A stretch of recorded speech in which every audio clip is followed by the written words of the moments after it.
of Groundskeeper's Lawn Service, and here are 6 tips for the perfect lawn. We serve Murray and Williamson County and surrounding areas, and we would love to have your business.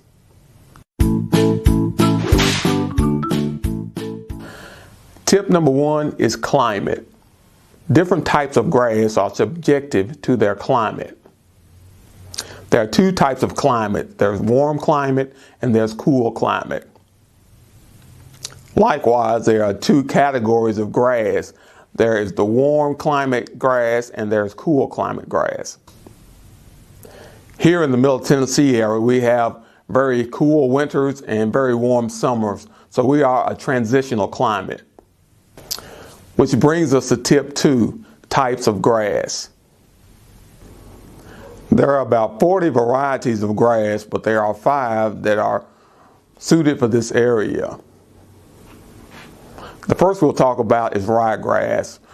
Ryegrass is a good blending grass. If you have bald spots in your yard, or you need to fill in an area, or you need new growth to be placed where something has destroyed your grass, ryegrass is a good choice for that. Now, ryegrass is a cool weather grass, but the only problem with fescue grass is that it has a low drought tolerance and may need watering from time to time.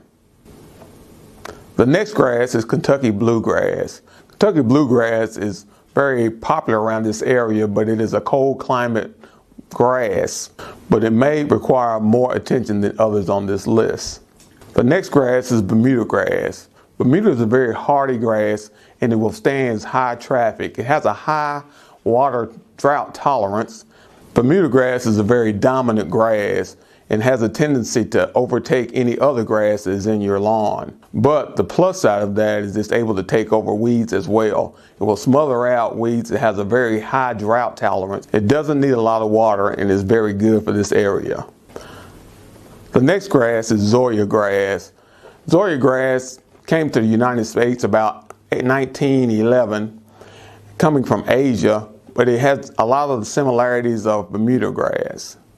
It's very good for this area because it withstands high traffic. It also is a high tolerance for drought, and it's very low maintenance. And like Bermuda grass, it has a tendency to take over wherever it's planted.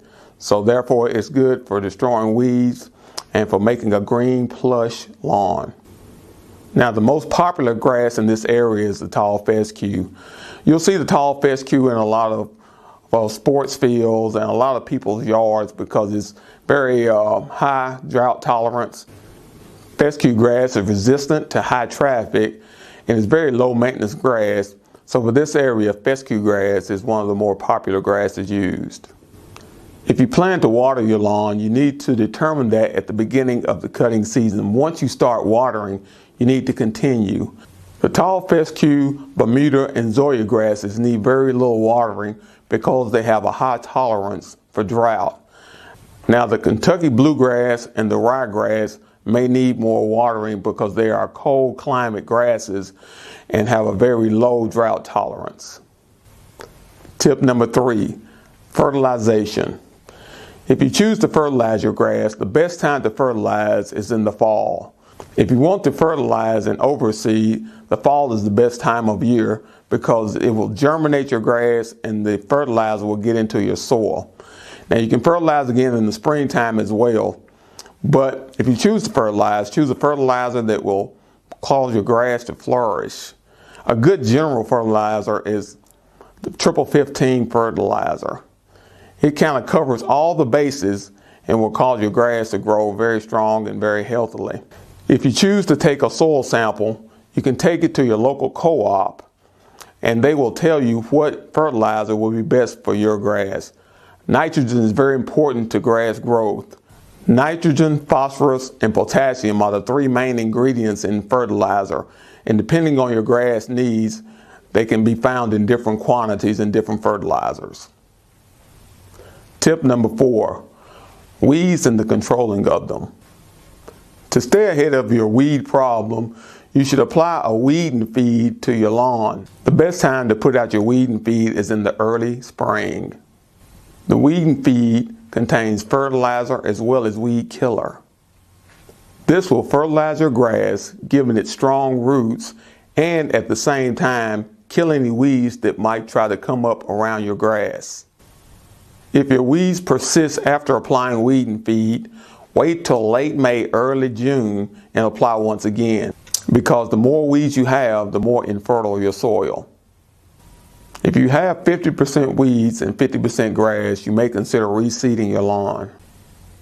If your grass is taller and more dominant than your weeds, then your grass will smother out your weeds. But if your weeds are dominant, it could damage your lawn.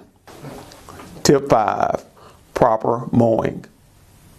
When mowing your lawn, you should keep in mind that your grass grows as tall beneath the soil as it does above the soil. So it's important to let your grass grow taller so that your root system can be strong.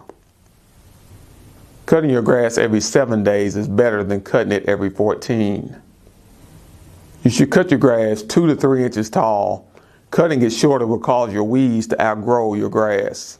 And tip number 6, if you have a problem with tips 1 through 5, you need to call groundskeepers at area code 931-698-7711.